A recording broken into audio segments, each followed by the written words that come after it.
Hi, I'm Govindh Jayaraman, and this is Paper Napkin Wisdom, episode 335. There are moments in your life when you know something matters, but you're not quite ready to face it. And maybe as you're listening right now, you can think of something you've been quietly postponing, not because you can't do it, but because it hasn't become worth it to you yet. Because the truth is, we all look away sometimes. We all distract ourselves. We stay busy. We keep performing until one day something shifts. In today's conversation, my guest, Edgar Jones, invites us into that exact moment. The moment you stop running, turn around, and finally keep the commitment that matters most, the one you made to yourself. Edgar is a former NFL linebacker who knows what it means to perform under pressure, to chase validation, and to live in a world where approval is loud and fleeting. But what makes this conversation isn't what Edgar accomplished on the field, it's what he learned when the noise stopped. On his paper napkin, Edgar wrote, "Keep your commitment to yourself. You will face it when it's worth it to you." And as you listen, you may begin to notice how this simple sentence starts to land differently, how it speaks to leadership, to recovery, to slowing down, and to the quiet strengths that comes from defining your own scoreboard. So I invite you, as you listen, not to rush to meaning, but to let the meaning find you. Because somewhere in this conversation, you may discover that the thing you've been avoiding is also the thing that's been waiting for you. Let's dive in. Edgar Jones, welcome to Paper Napkin Wisdom. I'm excited to have you here. Excited to be here, man. Thank you for the invite. I've been looking forward to this once you reached out to me and asked me, and I'm Oh just man, sitting I've been sitting looking now forward to this having the too. conversation. Uh, spoiler alert: Edgar and I are brothers. We've known each other through a call we do once a week, and we've been rapping for a while. So this is going to be a lot of fun.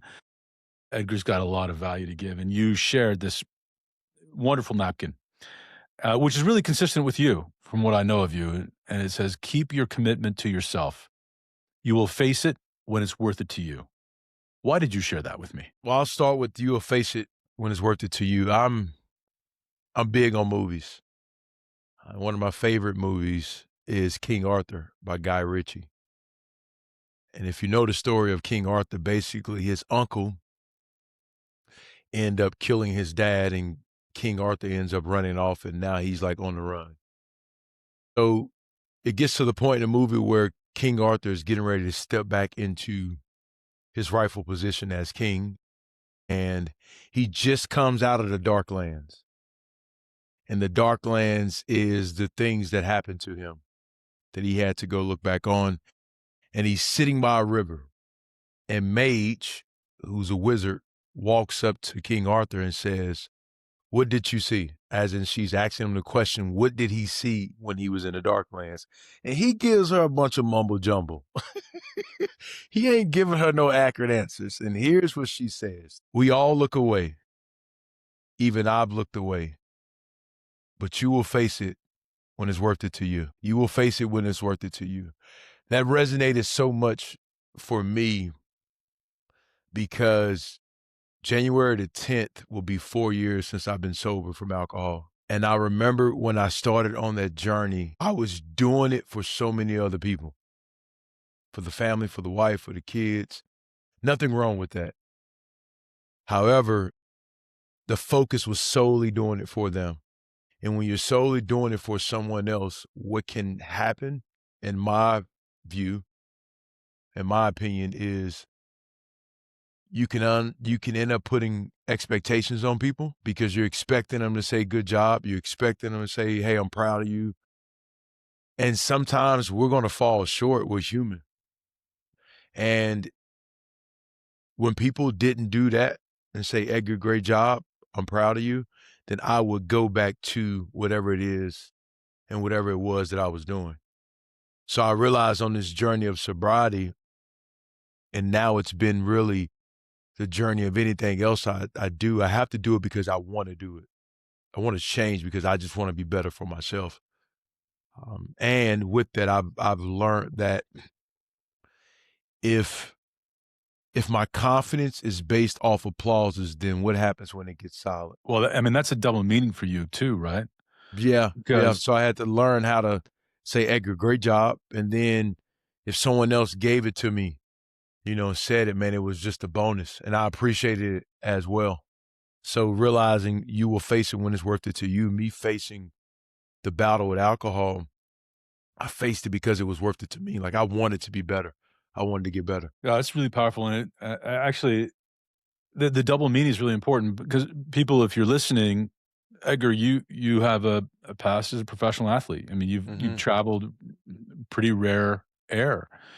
Standing on the field in front of 70,000 people, playing in the NFL for many years. You know that applause and meeting expectations Hmm. is kind of part of what you needed to do to play in that arena, You, right? yeah, you needed to do it, right? You needed that feedback from your coaches. And I also would say that, there's something that we do in the NFL each week. We watch film. And one of the things in film study is they have this thing called the red dot. And they would shine the red dot on players that did a good job, like for the most part. Now, if you sucked, they probably shine a red dot on you too. But for the most part, if you got the red dot, it's because like you were balling. And man, there was one game I had like 6 tackles, like played my butt off. And I remember getting in the meeting and all I was waiting for was the red dot. And not once did the coach shine the red dot on me. And I remember walking out of that meeting feeling lesser than, all because I wanted that red dot to be on me. And I realized that, Edgar, sometimes you're just not going to get the red dot from people.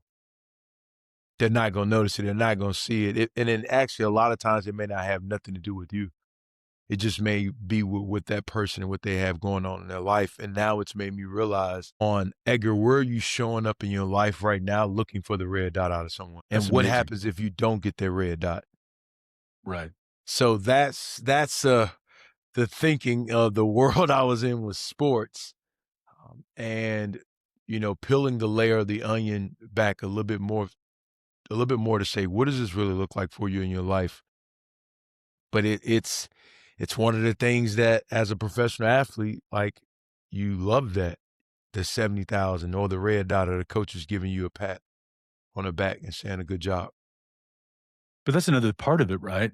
You know, the other part of it is, and I find the irony really interesting. 70,000 people can be up on their feet screaming, but you're looking for that one person to put the Mhm. red dot on you. It's Mhm. one person. It's one perspective. Mhm. And we don't see the world as it is. We see the world as we are. Right. We see the And world as we are. Right. I put myself in the shoes of the coach as a leader because he's the leader of that room with that position group. And it really speaks to, at its core, speaking to the human heart. We all want to feel like we're connected. We want to feel like we're a part. We want to feel like we're needed. We want to feel like our contributions matter. It's why we tailgate. It's why we get into fraternities and sororities. It's the same reason why a young man or a young woman joins a gang. It's the same reason why an 80-year-old woman has 26 cats in her house. She wants to feel like she's connected, to something, and that they're seen and that they're heard. So now when I think about that red dot situation in my role as a leader, one thing I strive on doing is making sure I connect with people by saying like, "Hey man, I see you. Great job. Awesome job. And here's why you're doing, here's what I see." Like being very detailed in what I actually see out of that person and being specific. And there's an internal scoreboard that I've created that's a reminder of me doing those things mm, as well. it's powerful. So now, when did you? Let's put things into context. January 10th, it's a big day. It's 4 days away from the day that we were recording this. You're at 4 years. When is that relative to when you left the NFL? So I left in 2015, and when I left out the NFL, I realized there were some things I was running from. I retired because of the political side, just burnt me out. I told my agent, like, "Hey, I'm done." And I had an offer from a team, and he was like, "What do you mean you're done?" I'm like, I'm done." Yeah, people don't usually walk away from offers. Yeah, yeah. He was like, "I need for you to think about it." I'm like, "I've thought about it long enough." So for me, December the 1st, 2012, December the 1st is actually my birthday. And I've had some great and amazing birthdays, but December the 1st, 2012 was not one of those days. My teammate took his girlfriend's life and then took his life as well. And I was at the facility when it actually took place and happened. So for me, when I sit back and I look at that, I was dealing with the loss of a teammate. I just wasn't dealing with it in the proper way. I wasn't dealing with it in a way that was serving me long term. In the moment, it felt great, but for like down the road, it's like, dude, this is not a road you want to keep traveling on. So during that journey of battling with the alcohol and the pain pills, I realized that the person I was looking at, I was starting to get far away from that guy. And that was starting to show up in my work as well. Like my last year and a half, it was really starting to show up in my work. And to me, I'm a firm believer in if you're going to do something, do it the right way. And it was time for me to step away. And when I stepped away, I realized that I was running from a lot of different things. And man, I grew up in Louisiana, small town. The road I grew up on was a dirt road, back road. The school bus wouldn't even come pick me up. And one of the things about that road was the school bus would drop me off at the edge of the road, and it was about like 200 yards to my house. Every day I would get off that bus, I would take off running. And the reason why I would run was because there was this guy by the name of Mr. Bill, and Mr. Bill wasn't what I was running from. He was 70 years old. He had a cane.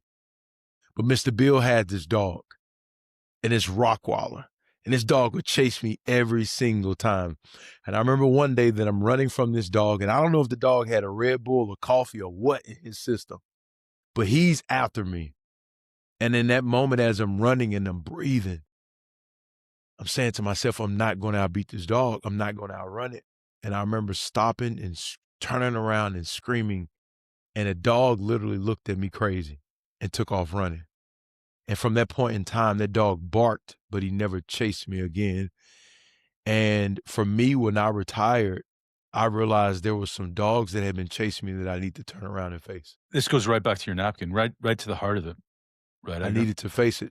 You needed to face that shadowland, Mm-hmm. and um, so I mean, people who follow football know the story that you're talking about, and in Kansas City, it was pretty dramatic, and I can't even imagine what it would have felt like and the shadows that it would have created and underlined, the ones that were already there, right? We see the world as we are. We see our All right. it's all about us. Right. And So the grief, the denial, I wish I would have. Because the interesting thing about that was the day before, I had a conversation with my teammate, and he shared with me some of the things that was just going through. And then the whistle blew, and it was time for me to get to the next drill. So I kept saying in the back of my head, I'm gonna reach out, I'm gonna call him, I'm gonna follow up, and I never did. Now, would that have changed anything? I don't know. But now, when I start to operate from a place of in my life, when I have moments of like, hey, reach out and call somebody, shoot them an email, shoot them a text, give them a phone call. Hey, they said something that was a little bit kind of, yeah, I just kind of wonder about what they said. Let me check in a little bit more. The urgency I have to do that more often. right, and the lens that you're looking at it now is much cleaner because you've now taken care of yourself. You've faced that shadow, you faced it. What so you said that when you started this, you faced it when it was worth it to you to get sober. You faced it, but you were doing it for them. So it was worth it to you to do it for them. When did you become worth it for yourself? Can't give you a certain day or moment when it happened. I just had the moment of like, Edgar, this has to be important to you. And this has to be important to you because for me and my faith, how God has allowed me to continue to see another day and the people that he's placed in my life and and the gifts that's been given to me and me not being a good steward of the gifts that's been given to me because everything is a gift. Um, how can I cultivate that and take care of that so I can give back to the world in the most healthy way possible? And that was through starting with the most important, one of the most important people and the person that I can control, which is Edgar. But the exact moment and the time that I had it, I do know that I was in a point of insight for myself of like, this has to change and this has to change because, man, when you look back on your life and all the things that you've done great and the things not so well, that you still have a chance, you still have breath in your lungs, like, dude, let's do this the right way. Cause you roll the dot. You know, I love the way you said it. You're the steward of the gifts that you have been given, and out of respect for your faith that you needed to really receive them. Now, those Mhm. weren't the words you used, but isn't it true that so much of us, for so much time, we're we have these gifts and we don't receive them. We don't actually own them. And it feels like there was a moment where you just took ownership of the gifts that you've Mhm. been given Mhm. Mhm. by first receiving them, realizing, hey, Edgar, you're worth it. Yeah, yeah, you're worth it. And that lesson, I would say that lesson or the reminder of that of being a good steward of the gifts is something that I constantly see with my kids. I mean, dude, I mean, my son, this is a while back ago, man. He's at a point in time where he wants to start dressing himself. So we tell him he can do it. He comes out of the room. Homeboy has a Nike tennis shoe on his right foot. He has a cowboy boot on his left foot.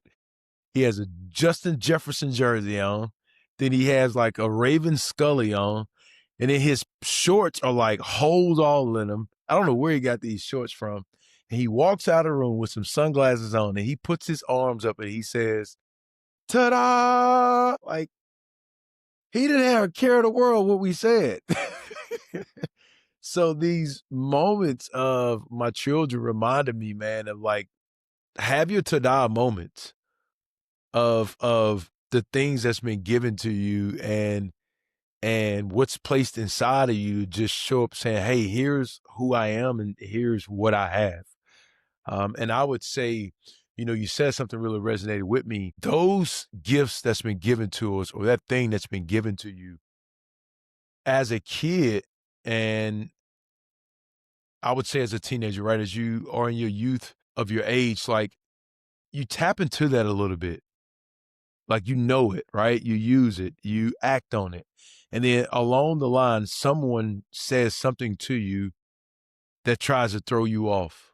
Or maybe it's someone that's going through their own stage in life or their things they're dealing with. So they don't like that. And they're like, oh, no, no, like you shouldn't really go around changing your voices up like that. But they're like this kid can like speak like a Western person, and then they can speak like someone from the 80s, or they have the gift of being able to like shift voices. I mean, that is a skill. Eddie Murphy did it. Right. Yeah, yeah. Professor Clump. Did it like he's been in movies where he's 8 characters in the He's in the 8 movie. characters. Right, it's So you crazy. have that and through someone else's beliefs or their experiences they've had in life, like they try to shun you away from that, and then we get away from that. we get away from that. And it's one of those things of while you go out into the world and do what you need to do, it's one of those things of also continue to keep finding your way back home to yourself. So when did you and this is one of the questions I have. So you 4 years ago, you went sober, focused on doing it for himself, and you went to do it for yourself. When was the was there ever an integration period for you where you had to, you know, become familiar with who you really are? Or is that something you're still doing now? Is that something you're still peeling away today? Still, because we're always becoming. And each day, each week, I'm getting a little bit more understanding of how I operate, and the curiosity I have to come in to the day with of learning more about myself. I would say the part where I really started to like peel the layer of the onion back a little bit more was in therapy. Like I went to a rehab when I retired, and I went into the rehab because of the pills. Um, gosh, 11 years sober pain pills now. So I went into rehab like right when I retired, and going into rehab, what it did was it did something that's counterintuitive to what society tells us to do. Rehab slowed me down. That's what it did. You know, back in the day when someone would give a restaurant a bad review, they would typically give a bad review to a restaurant because the food was bad.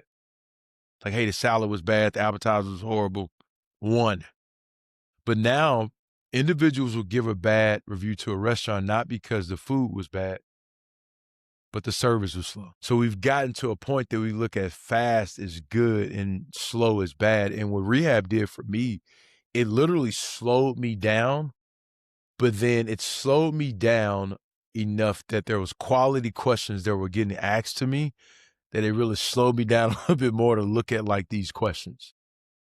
And and your business up until that point was to move fast. It was to move fast, but the job React, demanded it don't out of think, me too. right? Like It react, don't think, react, don't mhm, think. mhm, mhm. It while the job demanded it out of me, there was also systems that was put into place in football that also emphasized slowing down. So the job demanded it out of me because I was undrafted. My signing bonus was 1,000 quarters. That's $250. Yeah, yeah, yeah, yeah. Like that's two crisp $100 bills and a $50 bill. So I barely got in the NFL. Like theoretically, when you look at like how I came in the league, like guys such as myself don't make it for a long time. So getting in and staying that long was a story in itself. However, the the the job of a scout in the NFL is the same job of a recruiter in business, and it's to go out to go find talent. So the expectation to perform for guys that's undrafted in comparison to a first round pick, a lot higher for the undrafted guys. So if I went out and messed up on the game on Sunday, I can vividly remember going into the facility the next day and a scout literally is bringing in like 4 or 5 of the linebackers and they're working those guys out. And I remember a scout saying to me, "Hey, Edgar, if you don't get it together, then you're going to be replaced." Like he's literally telling me that to my face with 5 other linebackers they just got off the street that's hungry for a job.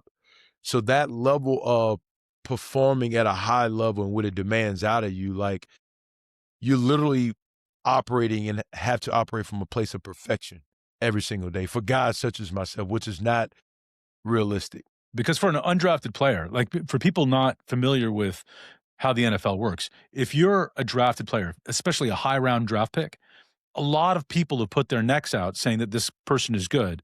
Mhm. So they get chances not because necessarily they should get chances or they've earned the chances. It's because they've got 10 guys with their necks on the line for them. Mhm. That's what they've earned by being Yep. higher drafted. In your case, as an undrafted player, no one's sticking their neck out for you. No one's So sticking your neck. so I mean, you have to be perfect. you got to be perfect. You gotta earn it. And I say this often about athletes at that level, you're the most secure, insecure person on the planet because 1 second and It's gone. things could change. It's gone. So it's a very you have to have a Mhm. lot of confidence in your physical ability You have to to. perform, but you're very insecure Yeah. because anything goes wrong and you're out. It's done, right? Or you have a new coaching staff that comes in and you wasn't a part of that draft class, or you were undrafted, or the scout that recruited you, he's no longer there, he goes to a different team. So, man, like that training and me being in that environment was exactly what it needed to be to prepare me for moments now in my life. But I would also say too, the systems that I talked about earlier, the one thing that the best teams do, especially when we start to get into playoffs, because we're in playoffs right now, we do something called walkthroughs. And we spend a lot of time in walkthroughs and with for the individuals that don't know what walkthroughs are, is walkthroughs are literally you at practice walking through plays. Like in our jersey, in our helmets. Sometimes we don't wear helmets, but like we would spend 2 to 3 times a week getting ready for the playoffs of actually walking through plays. And what the best teams understand that in order for us to speed up and do what we need to do at a high level, we actually have to take the time to slow down as well. So when I look at that that process of slowing down during one of the most high pressure moments, which is the playoffs, because now it's like, dude, we're making a Super Bowl run. I mean, all teams that's in the playoffs are great teams, and we're slowing down, but we're slowing down to not just think, but to be thoughtful about what we're doing. So when it's time to speed back up, we're minimizing the room for error. We're being thoughtful about our approach and what we're doing. So what rehab did for me was it slowed me back down. It just slowed me back down because when I played sports, yeah, on the field, they slowed us down during the playoffs and during times, but also when I looked at my life off the field, I just was always going all the time. Like, and honestly, I would say that my last year, man, I mean, on contract, I was doing well. Like financially, it was a great time in my life, but I was also feeling like I was about to run into a wall. Like I was burnt, like I literally was burnt out. I was just going all Yeah, yeah. going all the time. Like I never learned how to reset and recharge and rest on my own off the field as well. That's amazing. I really love this idea of walkthroughs, and I don't want to lose this. I want to come back to this because one of the things that I contend is that in life, we're all about performance. Mhm. Before we went live, we were in the green room, we were talking a little bit about the holidays and how, I have a history of overperforming on holidays and managing the minutia and losing myself in those things. And this year, I felt way more present because I realized that the ultimate prize was all around me already. And it took me a long time to see that, especially as an entrepreneur. I think I always got lost in my KPI and forgot about the fact that the human people that I actually care about are right here and nothing else mattered. Overperforming is something that really comes through, but what I really love about what you shared was walking through the walkthroughs, we're slowing it down in practice so that you can perform in public in the future, Mhm. and how critical that was to the rigor of getting ready for the game were these slow walkthroughs. And I want to talk a little bit about the responsibility of leadership in creating the opportunity, the space so that we can go slow and learn and support the growth of being able to perform. Because walkthroughs were one thing, but one of the things that you also talked about that was really important was the red dot and how because you didn't get the red dot all the time, that you felt that you may have earned it. One of the things that you take forward in the leadership lessons that you teach today and the leadership you practice today is is making sure that people understand the role of the leader, don't you? And Mhm. and how important it is to recognize people. And and I think sometimes leaders get caught up in the fact that that's a limited resource, but it really isn't. Yeah. Yeah. The more you give away, the more you get, isn't it? The more you get and giving away is a form of it's life, it's nature. It's I mean, nature gives us more than we deserve. Right. So contribution is critical. And there's so many examples that we can see that's around us that shows that. So giving is important because now it allows you to also open up to receive. It also allows you to open up to receive as well. And I would also say, and this comes back to keep your commitment to yourself. One of the things as leaders that we can do is we can abandon ourselves. Tell me about We that. How does that happen?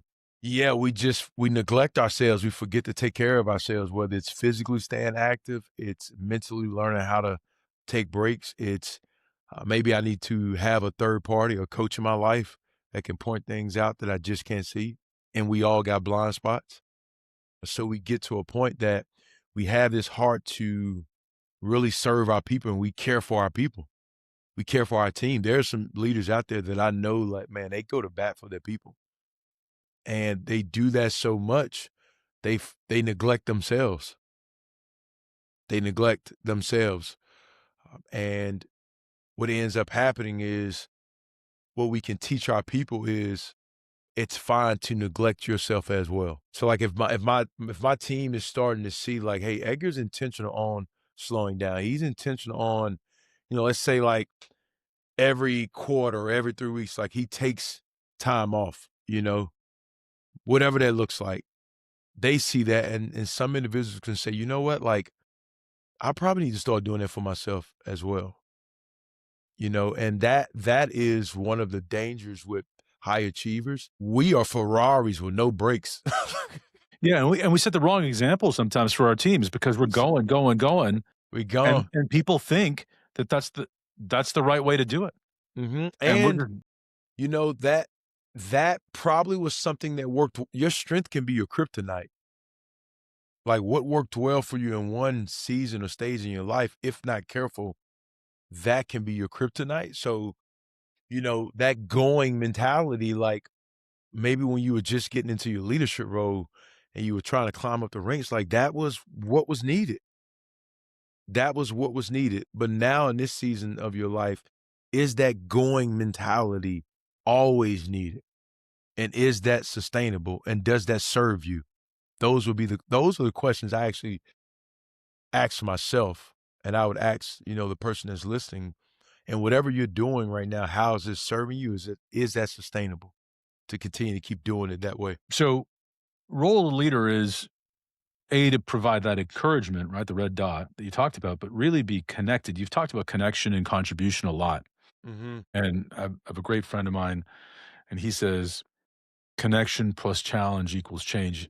And that idea is generally around the notion that if you're going to challenge somebody, you have to be connected to them.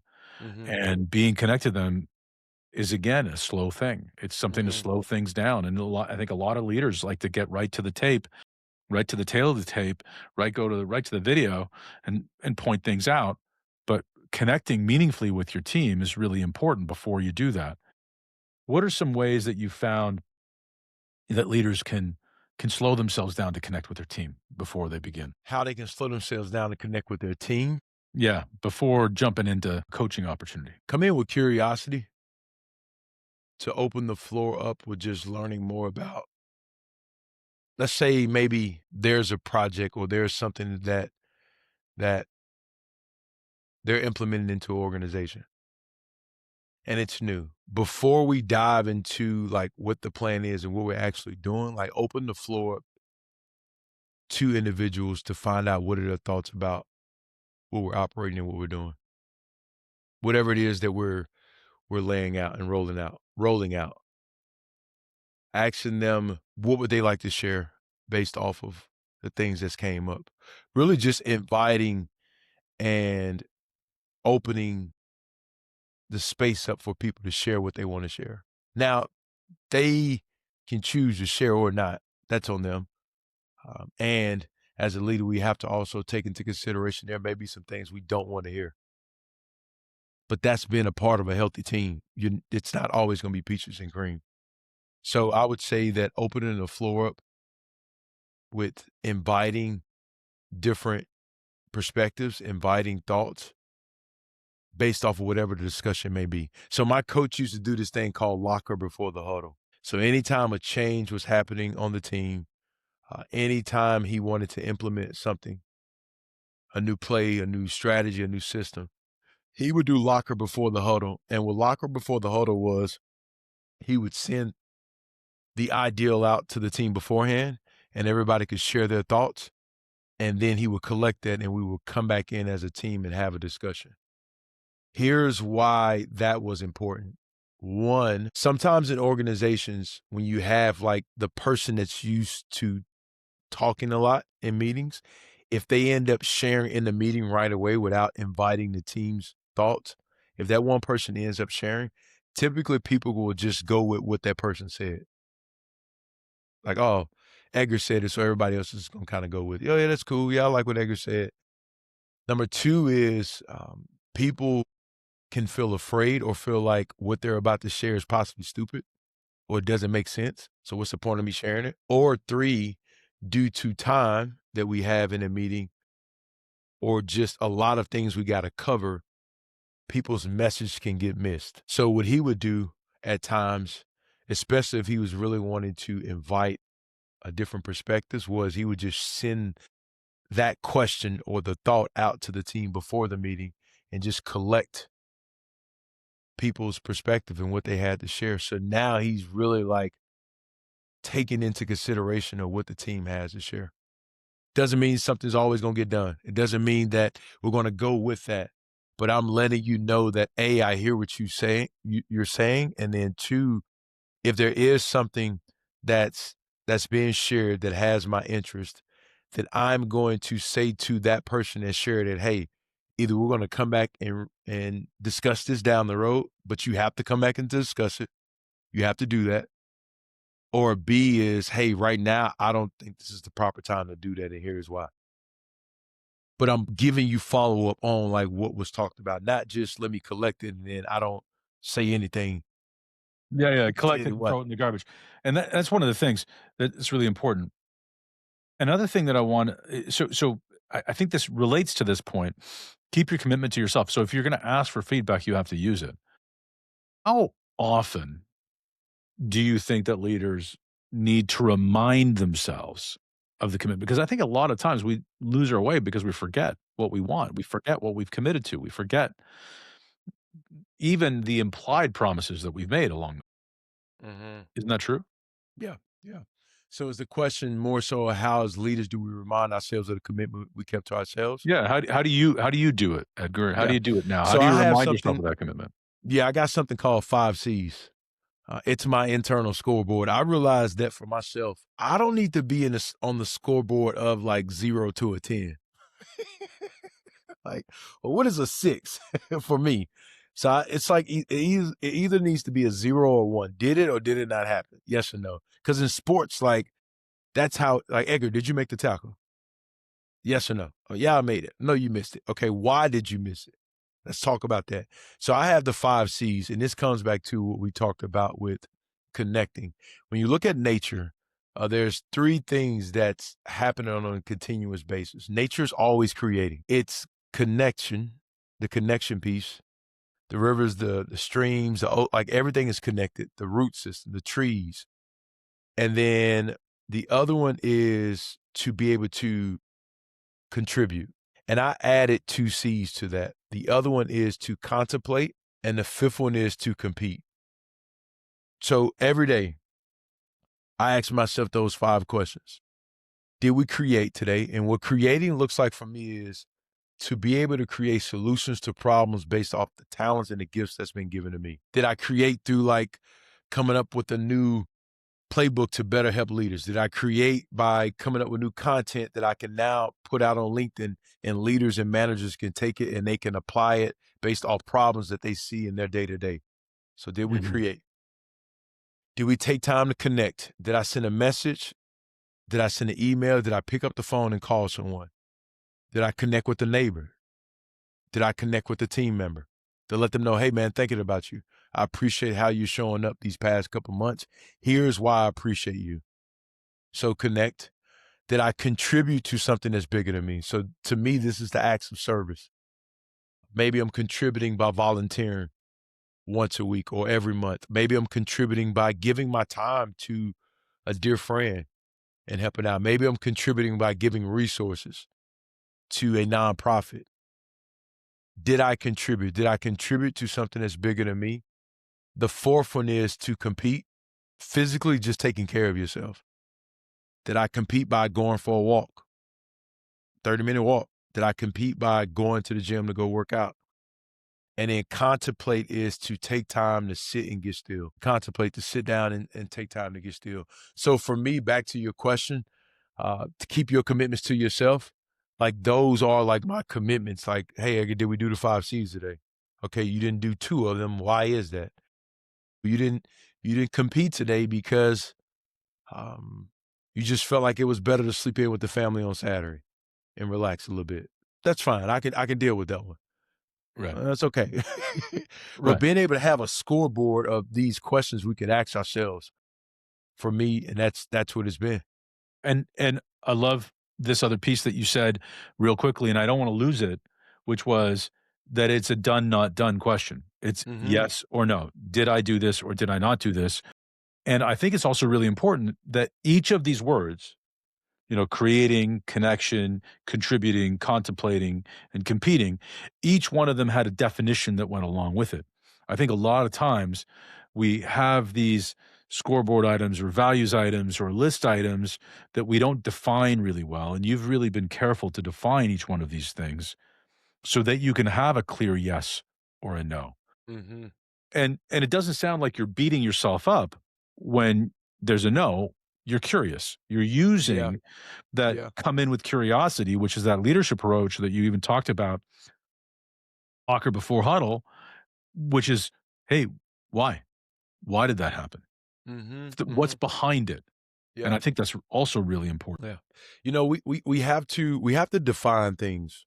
In the NFL, and I hear a lot of people say this a lot about in life, just outside of the NFL, just in life in general. People always talk about we're winning over here. You got to win. You got to win. Well, what does winning look like? And winning for you and winning for I and winning for the person that's listening, maybe 5 different things. So I've started to be more specific on like, hey, that's broad when I heard that. And how can we be more specific? So for me, that is winning for the day because I realized that if I was always basing my win off what someone else said a win would look like, again, I would be on the emotional roller coaster of these highs and lows of like, oh, I'm feeling great.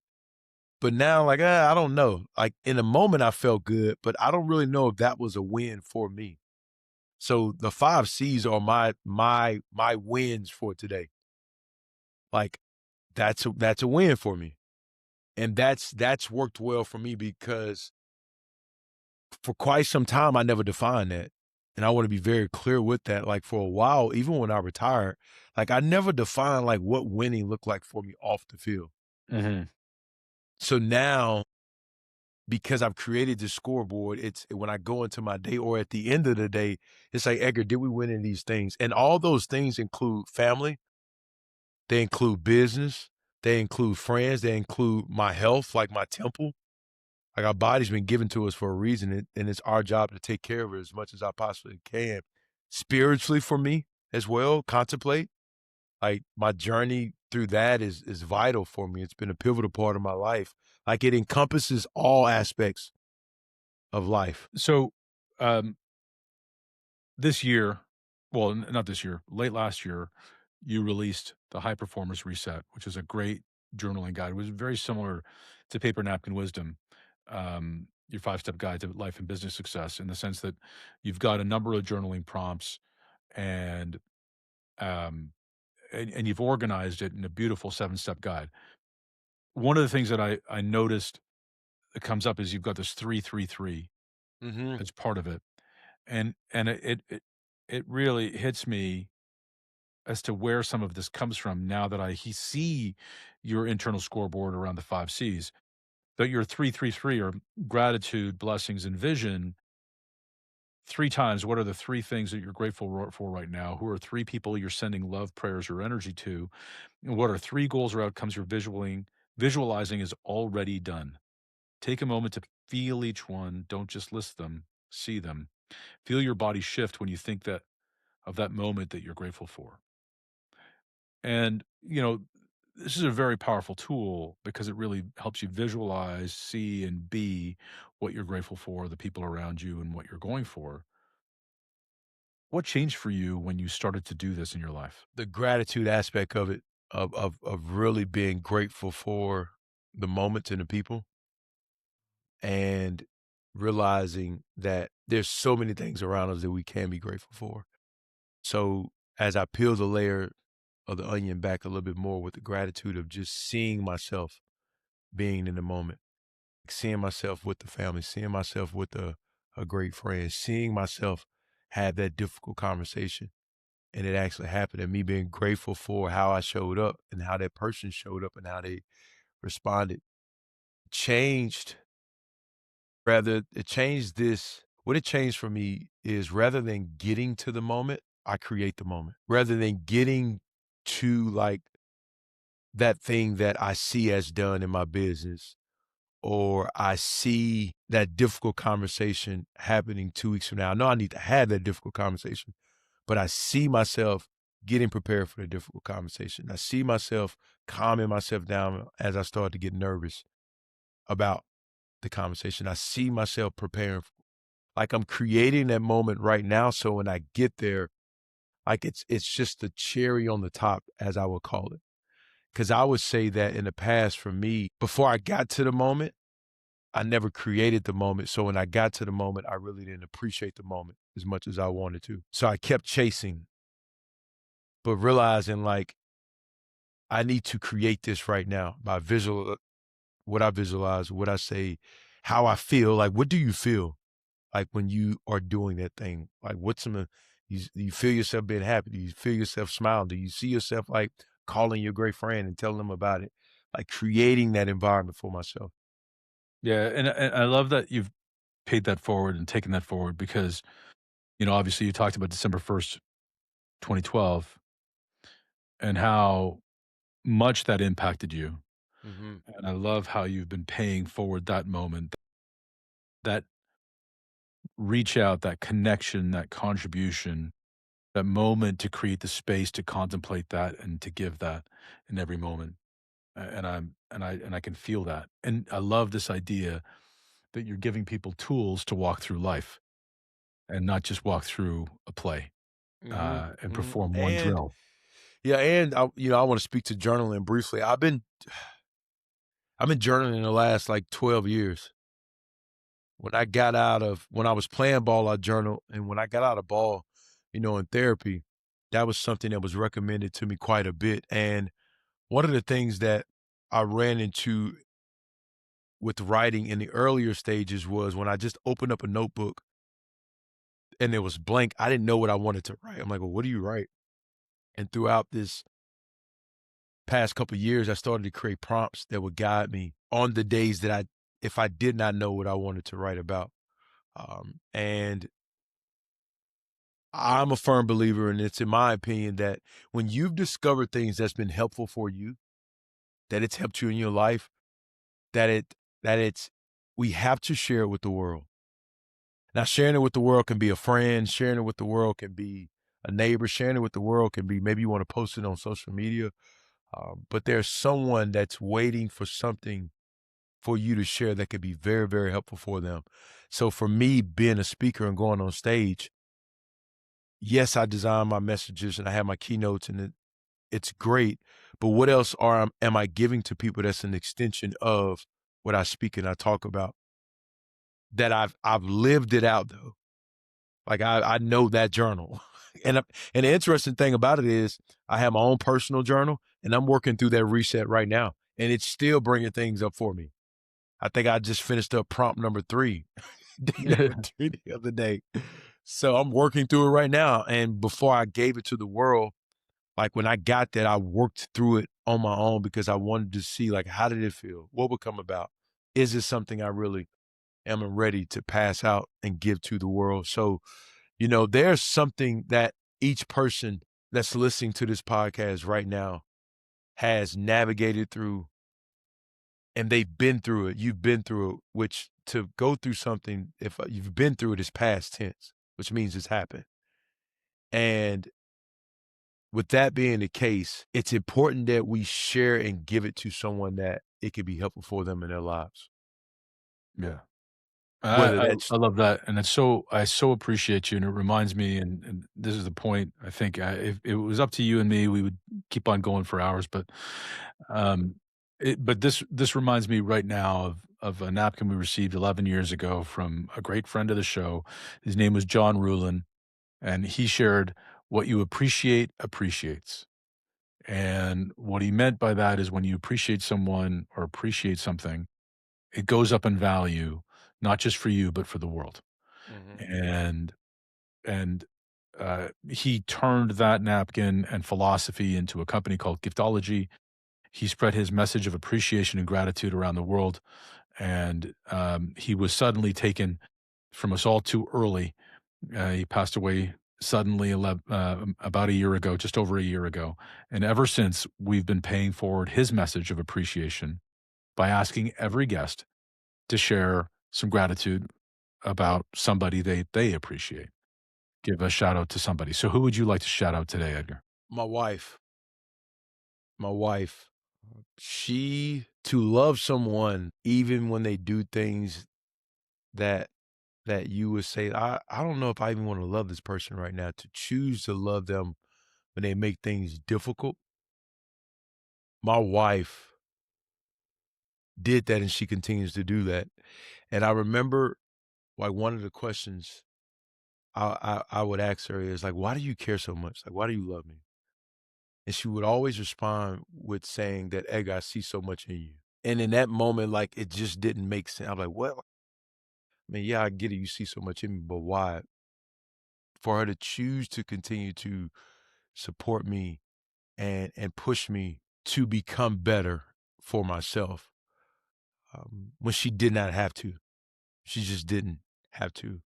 Like, I have pure gratitude for her and how she continues to show up for me and my family, It's beautiful. and she don't put up my crap. Sometimes I say that leadership is treating people as they can be, not as they are. And Yeah, truly, yeah, isn't that yeah. isn't that love in its highest Mhm. form? And thank you, Edgar. I really appreciate you being here. I appreciate you. Thank you for having me. I enjoyed this time, and hopefully you'll have me back down the road. Absolutely. Absolutely.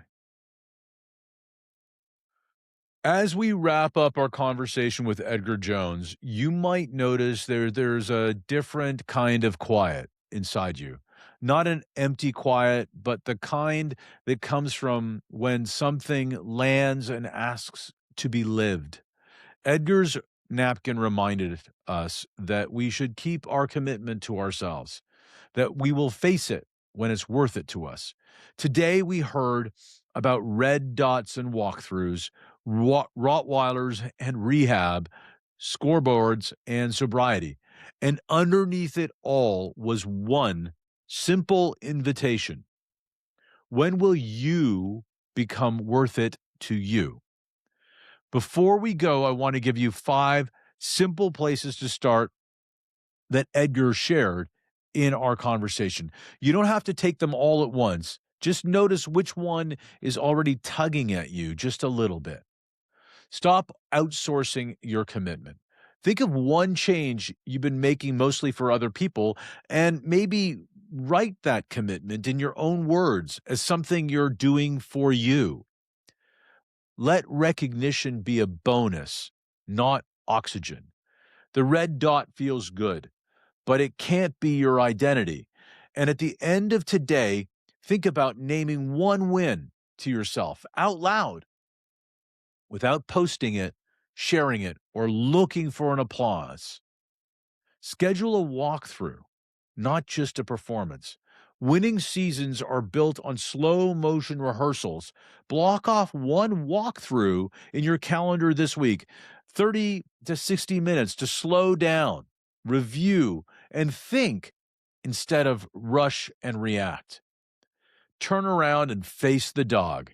Love this story. What chases you keeps its power until you stop running.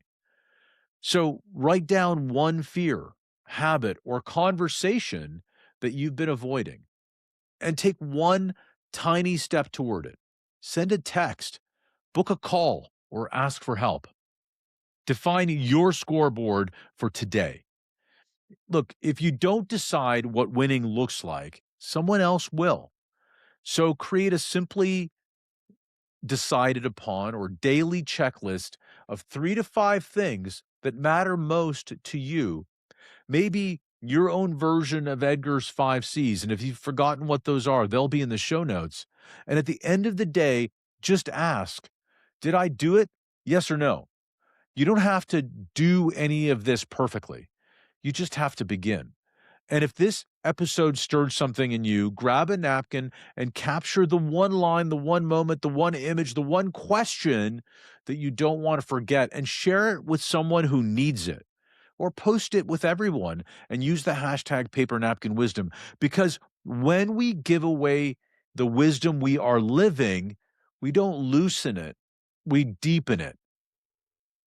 Until next time, keep listening, keep reflecting, and keep your commitment to yourself. Because when it's truly worth it to you, that's when everything starts to change. Make it a great day.